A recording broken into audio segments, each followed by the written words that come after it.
It's 8:44. Welcome back. It's a great day as we welcome the director of the Iowa DOT, Paul Trombino, is joining us because we have questions and we hope you have answers. I will have because answers. We were discussing in one of our post-show meetings about a lot of things that people are noticing around town. One of the first things that came up was all the activity over on the east side of I-80 over in the Adventureland area, exit 142 area. Spent a lot of time at that exit, reconstructing that whole area right in front of the Bass Pro Shop.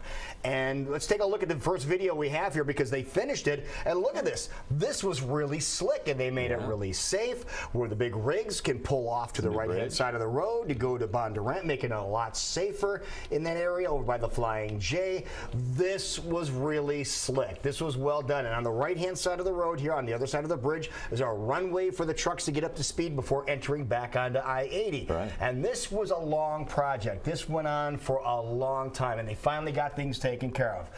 Lo and behold, let's go to video number 2. Coming back home one day, this is what you see. Switched it up. You switched it up, and then you're tearing up everything you just put in place. What are you guys doing? Last piece. Last piece. Last piece. Look at all the construction equipment over on the side we just drove on that looked flawless.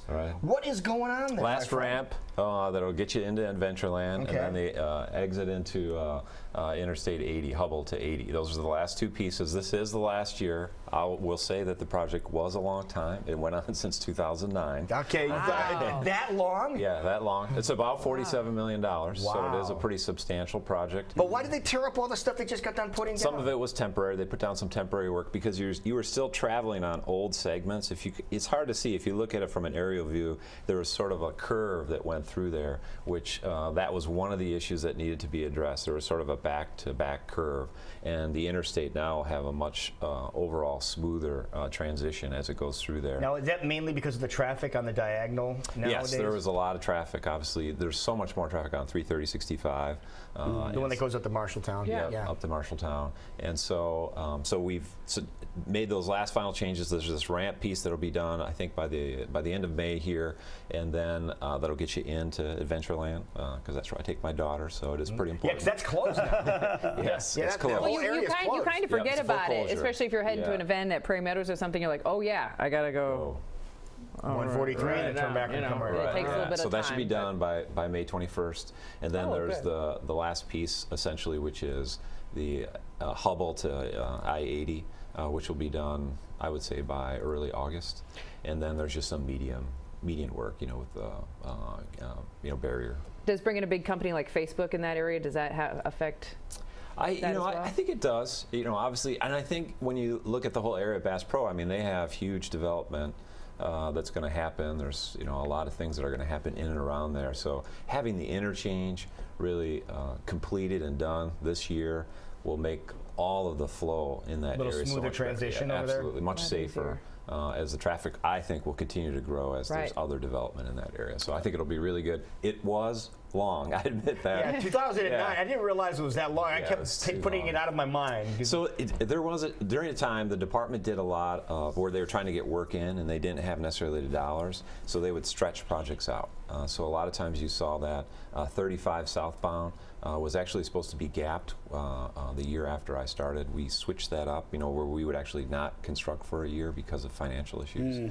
And now we're, philosophically, I want to change that a little bit. We've been working on that for the last 3-4 years, where I like to say we're densifying projects. So we want to come in, there may be some strong impacts for maybe a year or two, but then we're going to be done. So we're going to get in and get out. Okay, that was our next question is, why do you stretch the projects out so long? Why don't you just get a whole bunch of people, go in there, get it done, and then move on to another project? Like those old paintings of the pyramids being built where there's like 3,000 people with buckets. Right, Well, it's a little bit different.